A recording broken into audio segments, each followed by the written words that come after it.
Ашигт малтмал газрын төсний газраас шатахуун импортлогч компаниудын агуулгад хадгалж байгаа шатахууны чанарыг шалгаж нөөц бүрдүүлэлтэд хяналт шалгалт хийлээ. Гарч байгаа хоолой ч юм бол Европоос дээш төдөн стандартын хэмжээгээр хоолой шугам байдаг. Ямар нэгэн механик хоцрол ус бол доорон хүндийн жинтэй учраас доорон тунаад үлдчихдэг байхгүй. Тэгэхээр услаа хойлолдно гэсэн ойлголтод ерөөсөө энийг бол технаас авч явах гэдэг ийм ойлголт байхгүй. Тийм бодлоо өнөөдөр ийм хүйтэн үед бол ус бол доорон тунаад үлдчихэж штэ. Тэгэхээр савны доор байгаа юмыг бол ямар нэгэн агуулгаас гарсан ч гэсэн эштээсээс гарч байгаа үед хоолой дөрөв дандаа шүүлтүүртэй.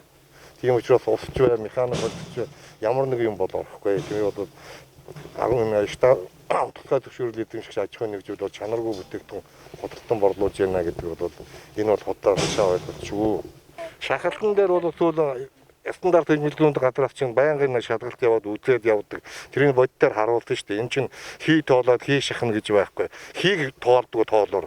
Лабораторийн шинжилгээгээр бензинийг ямар бодистой холилдсон бэ гэдгийг шууд илрүүлэх боломжгүй гэдгийг хэлж байна. 13 одоо бензин дээр 13 үзүүлэлт, дизель түвшин дээр 16 үзүүлэлт гэж байна шүү дээ. Яг итгэмжлэлийн хүрээний дагуу гэж байгаа шүү дээ. Тэгээд үзэхлээр хэрвээ яг ийм юм нэмсэн байна гэдгийг нь бол гаргах боломжгүй. Зүгээр энэ нь болохоор за октон тоогын болцсон байж болно. Тэгэх юм бол бусад үзүүлэлтүүдээр нь өөрчлөлт орж болно. Тэгээд бусад аль нэг үзүүлэлтээр өөрчлөлт ороход тухайн бүтээгдэхүүн тэр чигээр шаардлага хангахгүй нэг явдаг байхгүй юу. Тэгэхээр аль нэг үзүүлэлтээр өөрчлөлт гарах юм бол шаардлага хангахгүй байна л гэсэн дүгнэлтээр явсан. Тийм яг агуулгах дээр нь угаасаа яг агуулгах дээр бензин байгаа дээрээс нь орж ирж байгаа бүтээгдэхүүнээ нэмээд болгож байгаа шүү дээ. Тэн дээр яг хадгалтын горийн юм алдагдвал мэдээж яг нөгөө үзүүлэлтүүд дээр бас өөрчлөлт орно.